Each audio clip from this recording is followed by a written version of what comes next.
Hey guys, welcome back to my channel. आप सभी का एक बार फिर से मेरे चैनल डिजिटल फीवर में बहुत बहुत स्वागत है। दोस्तों, ये जो वीडियो आपको देखने को मिल रहा है ये काफ़ी दिन बाद मेरे चैनल पे मिल रहा है। कुछ इमरजेंसी सिचुएशंस बन गई थी जिसकी वजह से मैं वीडियोस नहीं ला पा रही थी और अभी भी थोड़ी सी प्रॉब्लम्स हैं मेरी लाइफ में, इसलिए मैं वीडियोस नहीं लेकर के आ पा रही हूँ कंटिन्यू। लेकिन मैंने आपसे प्रॉमिस किया था कि मैं यूपी टेट की सीरीज़ लेकर के आऊँगी, तो गाइज़ वो अभी किसी कारणवश नहीं हो पा रहा है। प्रॉमिसेस तो बहुत सारे थे, ठीक है। तो अभी फ़िलहाल मैं आपके लिए ट्रिक्स लेकर के आई हूँ, ठीक है, क्योंकि अभी टाइम नहीं बचा है। 28 तारीख को आपका यूपी टेट का पेपर लगा हुआ है, दिसंबर में आपका सीटेट का एग्ज़ाम लगा हुआ है, ठीक है। तो अभी हमारे पास बिल्कुल भी टाइम नहीं बचा है कि हम किसी भी सब्जेक्ट को डीपली पढ़ें।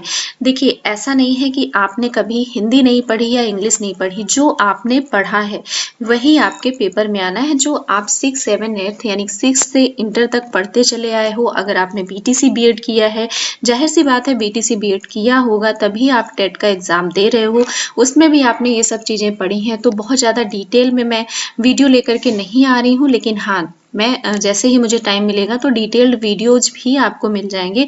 अभी जो वीडियो है वो टिप्स एंड ट्रिक्स के आधार पे है। इस वीडियो में हम वर्णमाला कवर करेंगे और केवल ट्रिक्स के माध्यम से कवर करने वाले हैं। कोई डेफिनेशन नहीं रटनी है आपको, केवल मैं ट्रिक्स बताऊंगी, जो उन ट्रिक्स को अपने माइंड में रखना है। और गाइज, यहाँ पे जैसा कि आप देख रहे होगे वर्णमाला लिखा हुआ है, तो वर्णमाला हिंदी का एक ऐसा चैप्टर है जिससे कम से कम 5 या 6 नंबर के क्वेश्चन जरूर आपको देखने को मिल जाएंगे। वैसे हिंदी का जो एग्जाम होता है वो 30 नंबर का होता है, 30-30 नंबर के ही आपके सारे पेपर होते हैं। तो अगर केवल हिंदी से 30 क्वेश्चन आएंगे तो आप ये समझ सकते हो कि हर एक टॉपिक से 2-2, 3-3 क्वेश्चन आपके बनते हैं। सबसे ज्यादा जिस टॉपिक से क्वेश्चन बनते हैं वो है आपका वर्णमाला, कारक, प्रत्यय, इनसे आपके बहुत ज्यादा क्वेश्चन बनते हैं। संधि और समास से भी आपके 2-3 क्वेश्चन बनते हैं, संधि से 2-3 क्वेश्चन बनते हैं। तो हर एक टॉपिक से आपके क्वेश्चन बनेंगे।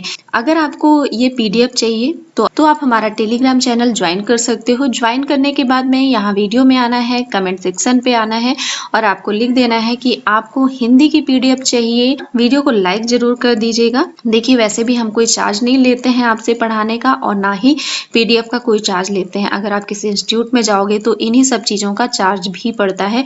पहले आप वीडियो को देखिए, उसके बाद आप कमेंट करके जरूर बताना कि ये वीडियो कैसा लगा, इससे आपकी कितनी हेल्प हो पाई है, ठीक है।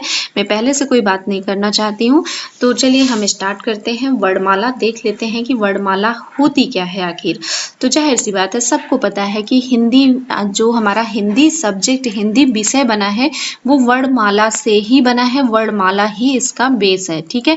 तो वर्णमाला आपको मालूम होगा, जैसे का, खा, गा, ये आपने पढ़ा है। छोटा बड़ा जिसको कि स्वर बोलते हैं, ये भी आपने पढ़ा है। तो का से ज्ञा तक के जितने भी वर्ण होते हैं ये हमारे वर्णमाला में आते हैं। इसको पूरा वर्णमाला आप बोलते हो। देखिए, अगर आपको क्वेश्चन आ जाए एग्जाम में कि वर्ण किसे कहते हैं, तो यहाँ पे आप और ऑप्शन होते हैं, भाषा की सबसे छोटी इकाई, भाषा की अखंडित ध्वनि, या फिर कोई और ऑप्शन होंगे। जो 2 या 3 ऑप्शन होंगे वो गलत होंगे। तो हो सकता है उसमें आपको ऑप्शन दिया हो कि भाषा की सबसे छोटी इकाई, जिसको वर्ण कहते हैं। लेकिन देखिए, ये जो परिभाषा है ये सर्वविदित परिभाषा है, सब कोई जानता है, आप भी जानते हो, मैं भी जानती हूँ। लेकिन अगर आ जाता है भाषा की अखंडित ध्वनि, इसके बाद 3 ऑप्शन आपको और मिलते हैं, तो आप कंफ्यूज हो जाओगे। क्यों? क्योंकि आपने तो पढ़ा है कि भाषा की सबसे छोटी इकाई वर्ण होती है, लेकिन आपने ये नहीं पढ़ा कि भाषा की अखंडित ध्वनि को भी वर्ण बोलते हैं, है ना। तो भाषा की अखंडित ध्वनि अगर आ जाए तो भी वही है, और भाषा की सबसे छोटी इकाई अगर आ जाए तो भी वही है, ठीक है। वर्ण भाषा की सबसे छोटी इकाई है, ये आपको क्लियर हो गया होगा। तो चलिए अब आगे बढ़ते हैं। अब यहाँ पे आप देख सकते हो उपनाम दिया हुआ है, यानी कि कभी कभी आ जाता है कि वर्णमाला को किस नाम से जानते हैं। तो वर्णमाला को आप ध्वनिग्राम नाम से जानते हो, फीनोम नाम से जानते हो और स्वनिम नाम से जानते हो।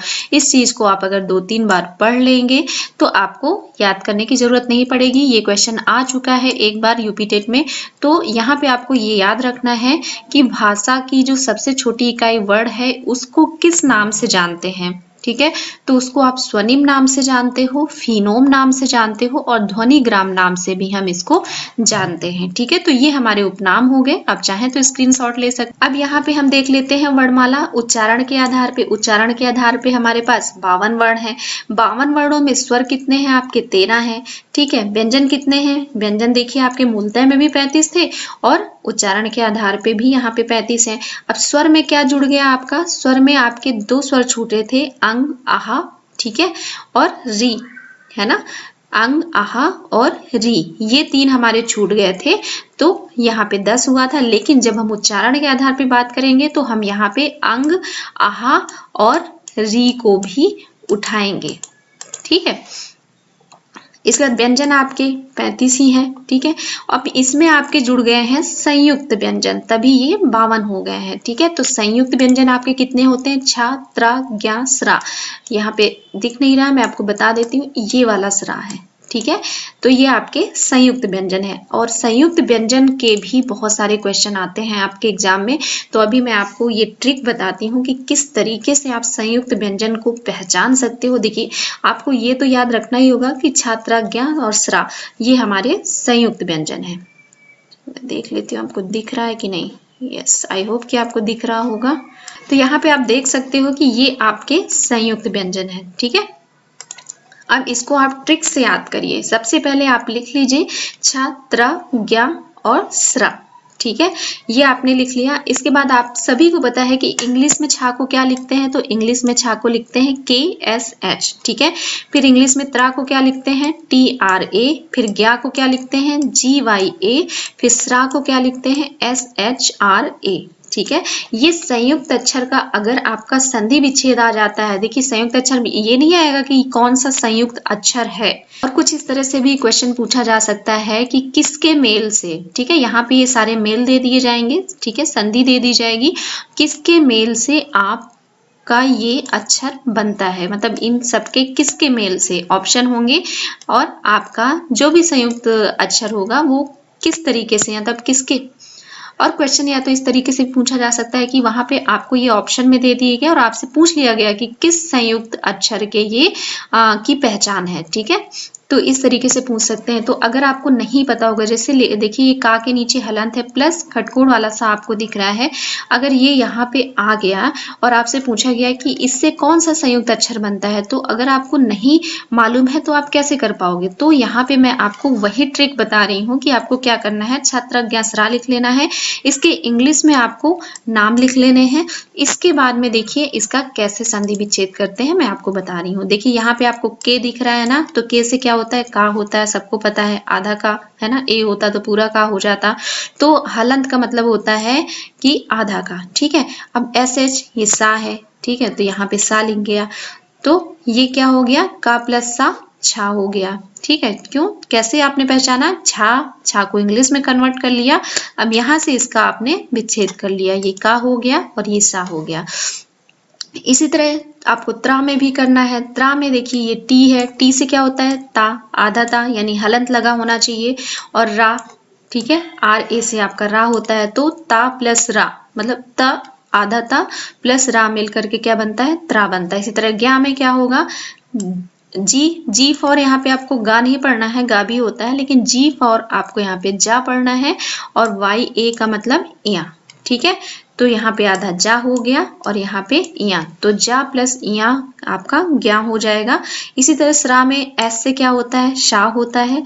और SH से आपका सा होता है और RA से आपका रा होता है। तो शा और रा मिलकर के क्या बनाते हैं? स्रा बनाते हैं। तो ये आई होप कि ये ट्रिक आपको पसंद आई होगी। आप चाहें तो इसका स्क्रीनशॉट लेकर के रख सकते हैं और इसको कम से कम 5 बार आप बना लीजिएगा, तो ये आपके माइंड में बिल्कुल छप जाएगी, आप इसको नहीं भूलेंगे। मैं आपको ये बता दूं कि आयोग क्वेश्चन को कैसे घुमाता है। मान लीजिए यहाँ पे आपसे पूछ दिया गया कि छा का संधि विच्छेद क्या है। ठीक है, तो आप कैसे बताओगे? आपके पास 3-4 ऑप्शन दिए हैं, जैसे कि मान लीजिए आपका ये ऑप्शन दिया है, ठीक है, और आपके पास में यहाँ पे हलंत लगा है, ये ऑप्शन दिया हुआ है, और आपके पास में इस तरीके से मतलब कई सारे ऑप्शन दिए हुए हैं। तो आपके हिसाब से कौन सा ऑप्शन सही होगा? तो अगर आपको पता है तो आपके हिसाब से ये वाला ऑप्शन सही हो जाएगा। मान लीजिए कि ये वाला ऑप्शन नहीं दिया है और कुछ और दिया है। देखिए क्या क्या संभावनाएं बन सकती हैं वो मैं आपको बता रही हूँ। और ये क्वेश्चन बहुत पूछा जाता है। ये हलंत आपका लगा है का में और सा में, ठीक है। एक हलंत आपका यहाँ सा में लगा है, ठीक है। एक हलंत यहाँ आ में लगा है, एक यहाँ पे लगा है। तो इसका मतलब आप बताइए ये जो आपने अभी पढ़ा है ये कहीं पे भी ऑप्शन नहीं है, तो फिर कौन सा सही होगा? कोई तो एक सही होगा। तो मैं आपको बता दूं ये वाला ऑप्शन सही होगा। कैसे सही होगा? सबसे पहले आपको ये समझना है कि पहले अक्षर पे ही हलंत होगा, यानी कि लास्ट वाले अक्षर के पहले अक्षर पे हलंत होगा। सॉरी, यहाँ आ पे हलंत नहीं होगा, शा पे होगा, ठीक है। तो ये आपने देख लिया, लास्ट वाले अक्षर के पहले वाले अक्षर पे हलंत होगा। अब यहाँ पे क्या है? लास्ट वाले पे हलंत है, तो ये आपका गलत है, ठीक है। अब यहाँ पे क्या है? दोनों पे हलंत है, तो दोनों ही आधे आधे हो जाएंगे, ये भी गलत है। अब यहाँ पे क्या है? का में नहीं है, सा में है और आ में नहीं है, ठीक है। तो मैंने क्या बोला? लास्ट वाले अक्षर के पहले वाले अक्षर पे हलंत होना चाहिए। अगर का में होता और ये शा प्लस आ लिखा होता तो भी ये गलत होता। तो पहले वाले अक्षर पे हलंत है, इसका मतलब ये वाला ऑप्शन सही है। आ आपका साइलेंट होता है। छोटा आ हमेशा सारे शब्दों में होता है और साइलेंट अवस्था में होता है। देखिए यहाँ पे आपको ये दिया भी है कि बाद के वर्ण में हलंत नहीं होता है। बाद के वर्ण मतलब अगर यहाँ पे आ में हलंत होगा तो क्वेश्चन गलत हो जाएगा, ठीक है। तो यहाँ पे दोनों पे हलंत हो सकता है, लेकिन आ पे हलंत नहीं होगा, ठीक है। तो इस तरीके से आपको ये पहचानना है। आई होप कि ये ट्रिक आपको समझ आ गई होगी। अब हम बात कर लेते हैं स्वर के भेद। स्वर के कितने भेद होते हैं? देखिए छोटा सा क्वेश्चन है, इससे ज्यादा क्वेश्चन आपके नहीं बनते हैं। हाँ, इससे ज्यादा अगर क्वेश्चन बनेगा तो ह्रस्व स्वर से क्वेश्चन बन जाएगा। ह्रस्व स्वर क्या होते हैं? जिनमें एक मात्रा का समय लगे, यानी कि जिनमें बहुत ही कम टाइम लगे, जैसे छोटा बड़ा, छोटा बड़ी, छोटा ऊ, ठीक है। इसको मैंने ऐसे पढ़ा, लेकिन अगर आप पढ़ोगे आ ई उ तो बहुत कम समय लगता है। इसके बाद दीर्घ, दीर्घ में 2 मात्रा का समय लगता है, यानी कि जिसमें ह्रस्व स्वर से ज्यादा का टाइम लगे वो दीर्घ होते हैं। तो दीर्घ में क्या है? अब अभी तो हम आ ई उ पढ़ रहे थे, लेकिन अब यहाँ आ ई उ पढ़ोगे तो इसमें थोड़ा सा टाइम ज्यादा लगा, तो इसको हम बोलते हैं दीर्घ स्वर। और प्लुत स्वर में क्या होता है? ह्रस्व और दीर्घ से ज्यादा टाइम लगता है, यानी 2 से अधिक मात्रा का समय लगे वो प्लुत स्वर होते हैं, जैसे ए ओ औ, ठीक है। सारे संयुक्त, जितने भी संयुक्त अक्षर होते हैं, संयुक्त स्वर होते हैं, वो आपके प्लुत स्वर होते हैं, ठीक है। तो ये तो बात हो गई। यहाँ पे स्वर के कितने भेद होते हैं? 3 होते हैं, ह्रस्व दीर्घ प्लुत। तो अभी तक हम लोग क्या पढ़ रहे थे? स्वर पढ़ रहे थे, स्वर के बारे में पढ़ रहे थे, ठीक है। अब हम यहाँ पे व्यंजन के बारे में पढ़ेंगे। तो व्यंजन कितने प्रकार के होते हैं जल्दी से देख लीजिए। तो देखिए व्यंजन आपके 4 प्रकार के होते हैं। पहला होता है स्पर्शी व्यंजन, दूसरा होता है संघर्षी व्यंजन या फिर ऊष्म संघर्षी व्यंजन भी इसको बोलते हैं, ठीक है। और तीसरा होता है आपका स्पर्शी संघर्षी, ठीक है, जिसको स्पर्शी संघर्षी बोलते हैं। और चौथा होता है आपका अंतःस्थ व्यंजन। स्पर्शी व्यंजन में क्या क्या आता है आपका? का, जा, मा, ठीक है। स्पर्शी व्यंजन में आपका का, जा, मा आता है। संघर्षी उसमें सा, श, हा आता है, ठीक है। स्पर्शी संघर्षी में आपका पूरा चा वर्ग आ जाता है। चा वर्ग मतलब चा, छा, जा, जा, इया, ठीक है। अंतस्थ व्यंजन में आपके या, रा, ला, वो आ जाते हैं। इसको 3-4 बार आप पढ़ोगे या फिर वीडियो में सुन भी सकते हो, तो आपको अच्छे से ये लर्न हो जाएगा। इसके बाद नासिक के व्यंजन आपका होता है 5वां। तो नासिक के व्यंजन में क्या होता है? 5वां वर्ण, यानी कि अंतिम वर्ण। जैसे का वर्ग है का, खा, गा, गा, अंगा, तो अंगा क्या है आपका? अंतिम वर्ण है। चा वर्ग का अंतिम वर्ण क्या है? इया है। टा वर्ग का अंतिम वर्ण क्या है? अड़ा है। ता वर्ग का अंतिम ता वर्ग का अंतिम वर्ण क्या है? ना है। तो इस तरीके से सारे जितने भी अंतिम वर्ण होते हैं वो आपके नासिक के व्यंजन होते हैं, यानी कि नाक से बोले जाते हैं। जैसे अंगा, इया, अड़ा, ये सब क्या होता है आपका? नाक के बल बोले जाते हैं। तो ये नासिक के व्यंजन होते हैं।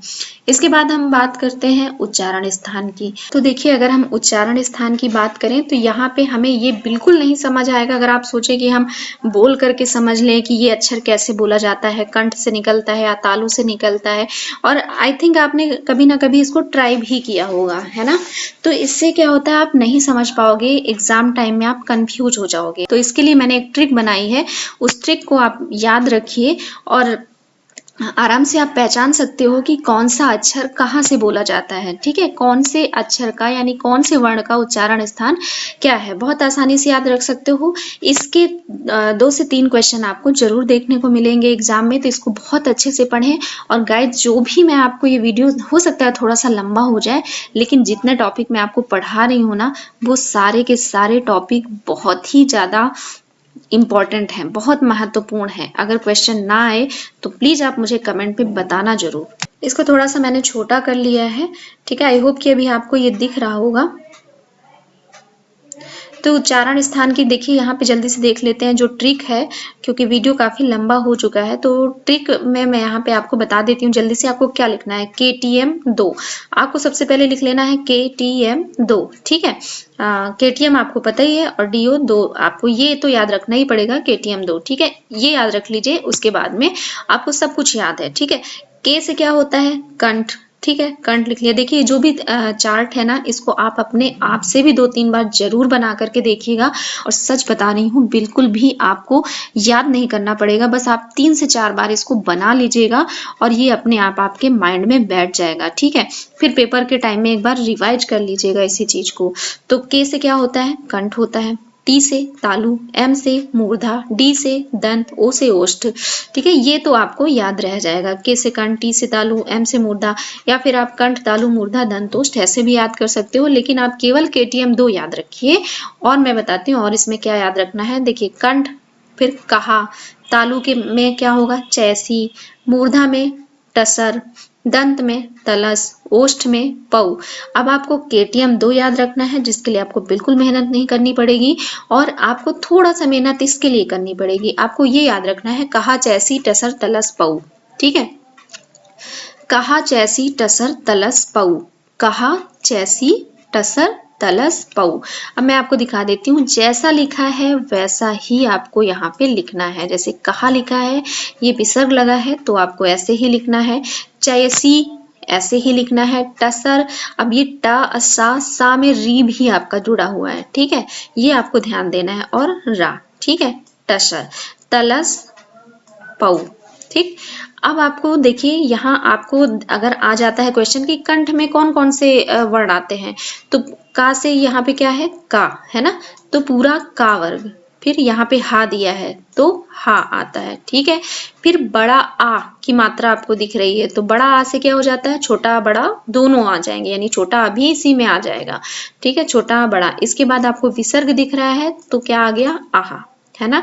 तो कहा से क्या हो गया, का वर्ग, हा, एंड बड़ा की मात्रा दी है तो यानी छोटा बड़ा दोनों आ जाएंगी मात्रा, और आहा आ जाएगा, विसर्ग दिया है। ठीक है, तो ये तो हो गई कंठ की ट्रिक। इसके बाद टी से तालु, तालु और चैसी में आपको याद रखना है, चा से चा वर्ग पूरा आ जाएगा, या दिया हुआ है तो या आ जाएगा, सा दिया हुआ है तो सा आ जाएगा, और बड़ी की मात्रा लगी है तो जैसा कि आपको पता है इसमें छोटी बड़ी दोनों आ जाएंगी। इसके बाद टसर की अगर बात करें तो टसर में आपको सबसे पहले टा वर्ग आ जाएगा पूरा, ये देखिए यहाँ पे दिख रहा है टा वर्ग। फिर सा दिया है ना, खटकोण वाला सा, तो सा आ जाएगा। फिर री भी दिया है तो री आ जाएगा, और बाद में रा दिया है तो ये वाला रा भी आ जाएगा। ठीक है, तो बहुत ईजी है, आपको केवल कहा चैसी टसर तलस पौ ये याद रखना है। फिर तलस जो कि दांत से बोला जाता है, तो तावर पूरा आ जाएगा, ला आ जाएगा और सा आ जाएगा। फिर पौ ओष्ठ वाला, तो इसमें पा आ जाएगा, और जैसा कि आप जानते हो बड़ा ऊ है तो छोटा ऊ बड़ा ऊ दोनों आ जाएगा। तो आपको याद क्या रखना है, KTM 2, कहा चैसी टसर तलस पौ, कहा चैसी टसर तलस पौ। ठीक है, ये आपको याद रखना है। ठीक है, तो चलिए आप इसका स्क्रीनशॉट ले लीजिए। ये ट्रिक्स बहुत अच्छी ट्रिक्स है, कहीं भी आपको देखने को नहीं मिलेगी, तो इसको जरूर आप याद कर लीजिएगा एक बार, और वीडियो को भी प्लीज लाइक कर दीजिए। अब मैं आपको बताती हूँ अल्प प्राण क्या होता है। देखिए अल्प प्राण बहुत ही इजी है, आपको बस इतना याद रखना है कि विषम संख्या, यानी जैसे कि आपका ये पूरा काखा गाघा अंगा एक वर्ग हो गया, जैसे इसको क्या बोलते हैं, का वर्ग। इसी तरह चाचा जाजा यहाँ जो होता है उसको बोलते हैं चा वर्ग। तो एक वर्ग की हम बात कर रहे हैं यहाँ पे। एक वर्ग में जो भी विषम संख्या के स्थान पे जो भी आपका अक्षर आएगा, वर्ण आएगा, वो आपका क्या होगा, अल्प प्राण होगा। यानी 1 3 5, 1 3 5। तो आपके अल्प प्राण वर्ण कौन से हैं, का, गा, अंगा। अगर ऑप्शन में आपसे पूछ लेता है अल्प प्राण वर्ण कौन से हैं, पूछता जरूर है, तो और वहां पे ऑप्शन दिया होगा, मान लीजिए ऑप्शन दिया है खा, ऑप्शन दिया है जा, ठीक है, एक ऑप्शन दिया है गा, ठीक है, 3 गलत हैं, तो क्या होगा आपका अल्प प्राण, गा। क्यों, क्योंकि ये विषम संख्या पे आता है। इसी तरह एक आप याद कर लीजिए, दूसरा अपने आप याद हो जाएगा, ठीक है। महाप्राण सम संख्या के स्थानों पे जो आएगा वो महाप्राण वर्ण हो जाएगा। तो 2 और 4 के जो स्थान पे आएगा वो महाप्राण वर्ण हो जाएगा, यानी कि खा और घा। एक याद कर लीजिए, दूसरा अपने आप याद हो जाएगा। देखिए, अल्प प्राण विषम संख्या, महाप्राण सम संख्या, केवल इतना आपको याद रखना है। इसके बाद आते हैं अघोष वर्ण पे। तो अघोष वर्ण पे क्या होता है, जैसे पूरा आपका का वर्ग है, ठीक है, तो का वर्ग का पहला दूसरा वर्ण आपका अघोष वर्ण होते हैं, और घोष वर्ण यानी सघोष वर्ण उस पे तीसरा चौथा पांचवा वर्ण, यानी कि गा, घा, अंगा, ये जो आपके वर्ण होते हैं ये सघोष वर्ण होते हैं। और जितने भी आपके स्वर होते हैं छोटा आ से लेकर के आहा तक, वो सारे स्वर भी आपके सघोष होते हैं। पेपर पे घोष या सघोष दोनों पूछ सकता है, ठीक है, तो इसमें कंफ्यूज नहीं आपको होना है। अघोष क्या होता है, पहला और दूसरा वर्ण, यानी का, खा, चा, छा, टा, ठा। इसी तरह घोष यानी सघोष वर्ण क्या होते हैं, तीसरा चौथा पांचवा वर्ण, यानी गा, घा, अंगा, जा, झा, इया, ठीक है, और सारे स्वर। अब इसके बाद यहाँ पे देखिए रटने वाले शब्द। यहाँ पे कुछ चीजें हैं, देखिए हर चीज में आपकी ट्रिक नहीं काम करती है, तो जिसमें जिसमें ट्रिक्स लगनी थी वो मैंने आपको बता दिया है। इसके बाद अब कुछ चीजें आप रट लीजिएगा, जैसे कि अगर आ जाता है आपके पेपर में कि मध्य स्वर किसको कहते हैं, है ना, तो मध्य स्वर हमेशा याद रखिएगा, आ को बोला जाता है। अगर आपके पेपर में आ जाता है मानक वर्ण क्या होता है, तो झा को बोला जाता है। एंड गाइज, अगर आप ये वीडियो पूरा देख रहे हो तो जाहिर सी बात है आप मुझे अभी सुन रहे होगे, तो मैं आपको लास्ट में बुक्स के भी नाम बताने वाली हूँ कि आप कौन सी बुक खरीदें और उससे पढ़ें। उसके जो पीछे क्वेश्चन होते हैं उन क्वेश्चंस को आप अच्छे से लर्न कर लीजिए, या फिर उनको पढ़ लीजिए। आप कई बार देखिएगा यूपी टेट में उससे कितने क्वेश्चन फंसते हैं, कम से कम 90% क्वेश्चन वहां से आपको देखने को मिलेंगे। जो बुक मैं बता रही हूँ उन बुक्स को अगर आप लेते हैं तो, ठीक है। अमानक वर्ण, अमानक वर्ण में क्या है आपका झा। ये वाला जो झा है ना, ये भा के साथ में यहाँ पे ऐसे करके इसको बनाया गया है, इसको भी झा ही बोलते हैं, ठीक है।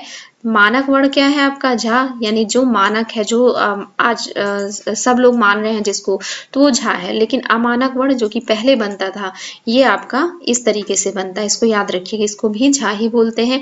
अर्ध स्वर में आपका या और वा आ जाते हैं। आगत व्यंजन में आपका जा और फा आ जाते हैं। अयोग वाह में अंग और आहा आ जाते हैं, है ना, ये याद रखिएगा, अयोग वाह में अंग आहा आ जाते हैं। अगर मुझे टाइम मिलेगा तो मैं इसका एक डिटेल वीडियो बना दूंगी आपके लिए, ठीक है। तो आपके लिए देखिए, ये नहीं पूछेगा कि अयोग वाह में क्या है, अंग और आहा ऐसे ऑप्शन में नहीं दिया होगा। हो सकता है आपके ऑप्शन में कुछ इस तरह से दिया हो, अयोग वाह वर्ण, अयोग वाह शब्द हैं, और ऑप्शन में इन दोनों में से कोई एक दिया होगा, अनुस्वार या विसर्ग दिया होगा, बाकी 3 आपके गलत दिए होंगे, ठीक है। वहां पे अंग आहा करके नहीं आएगा, क्योंकि ये तो सबको मालूम है कि अयोग वाह अंग आहा है, लेकिन अनुस्वार और विसर्ग ये मालूम तो है आपको, लेकिन उस टाइम में आप कंफ्यूज हो जाते हैं। तो इस चीज का भी आप ध्यान रखिएगा कि इस तरीके से क्वेश्चन आपका पूछा जा सकता है घुमा करके। अरबी फारसी आपके वर्ण कौन से हैं, ये बहुत पूछे जाते हैं। तो का, खा, गा, आ, जा, फा, ये आपके अरबी और फारसी हैं, ठीक है। दंतोष्ट से क्या मतलब, दांत और ओंठ का यूज करके कौन से वर्ड बोले जाते हैं, व और फा, ठीक है। कंठ तालु से कौन से वर्ण बोले जाते हैं, ए और ए, ठीक है।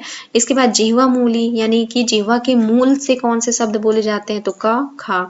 उपमाध्यमी वर्ण क्या है, प, फा। इसके बाद पार्श्विक व्यंजन क्या होते हैं, तो पार्श्विक व्यंजन आपको ला, तो पार्श्विक व्यंजन आपका ला हो जाता है। इसके बाद यहाँ पे देखिए प्रकंपित व्यंजन, लुंठित व्यंजन, कंपजात। देखिए लुंठित तो सबको पता है कि लुंठित किसको कहते हैं, लेकिन आपको अगर पूछ लेता है कंपजात व्यंजन कौन सा है, या कंपजात वर्ण कौन सा है, प्रकंपित वर्ण कौन सा है, तो शायद आप नहीं बता पाएंगे। तो ये तीनों एक ही शब्द है, ठीक है, इसको याद रखिएगा। और ये आपका लुंठित व्यंजन क्या है, रा, ठीक। इसके बाद बात करते हैं वर्ज्य व्यंजन क्या है। वर्ध से व्यंजन, तो वर्ध से व्यंजन आपके हैं स, ज, र, ला। उच्छिप्त व्यंजन अगर आपसे पूछे या द्विगुण व्यंजन आपसे पूछ ले तो ड और ढ। ठीक है, तो गैस मैंने आपको सारी ट्रिक्स बता दी और कुछ रटने के लिए भी आपको बता दिया है। अगर आपको वीडियो हेल्पफुल लगा है तो प्लीज़ लाइक कर देना और सब्सक्राइब भी कर देना चैनल को। भले ही मैं आपके लिए डिटेल्स वीडियो नहीं ला पा रही हूँ, लेकिन ट्रिकी वीडियो आपको देखने को मिल जाएंगे। यूपी टेट एग्ज़ाम के पहले पहले कम से कम मैं हर सब्जेक्ट के 5-5 ट्रिकी वीडियो लाने वाली हूँ, तो चैनल पे बने रहिए। बाकी हाँ, मैंने आपको बोला था कि मैं आपको एक बुक बताऊंगी, तो देखिए आप बुक अरिहंत की ले लीजिए, तो आप एक अरिहंत की बुक ले लीजिए या फिर आप एक लूसेंट की, अगर आप दोनों परचेज कर सकते हो और अगर आपके पास टाइम है तैयारी करने का तो आप दोनों परचेज करके दोनों का जो पीछे क्वेश्चन होते हैं ना उनको लगा डालिए। पूरे प्रैक्टिस सेट उनको कम से कम एक दो बार, एक बार तो आपको लगाना ही लगाना है, 2 बार लगा लें बहुत अच्छा बात है। इससे ज़्यादा अगर आप कर सकते हो तो बहुत अच्छी बात है। उसमें जो अलंकार हैं, अलंकार के दोहे छंद चौपाई हूबहू आपको वैसे ही पेपर में देखने को मिलेगा, यानी कॉपी पेस्ट आपको क्वेश्चन मिल जाएंगे देखने को यूपी टेट में। ठीक है, तो अरिहंत और लूसेंट की हिंदी की बुक आपको ले लेनी है। आपको यूपी टेट की बुक नहीं लेनी है, आपको हिंदी की बुक कह करके लेनी है, ना कि यूपी टेट की हिंदी की बुक, ऐसे नहीं लेनी है। तो आप चाहें तो इन बुक को अरेंज कर सकते हैं। ठीक है, अगर आपके पास नोट्स वगैरह रखे हैं तो आप नोट्स से भी पढ़ सकते हैं, लेकिन प्रैक्टिस के लिए आप बुक्स ले लीजिए, तो वहां से आप पढ़िए, ज़्यादा बेटर है। अब मैं वीडियो को बहुत लंबा नहीं करूंगी, मैं जानती हूँ कि आप मेरे साथ वीडियो के लास्ट तक बने हुए हैं, तो thank you so much guys पूरा वीडियो देखने के लिए। प्लीज़ लाइक कर देना, फॉलो भी कर देना एंड सब्सक्राइब भी कर देना। Thank you so much for watching my video. Thank you.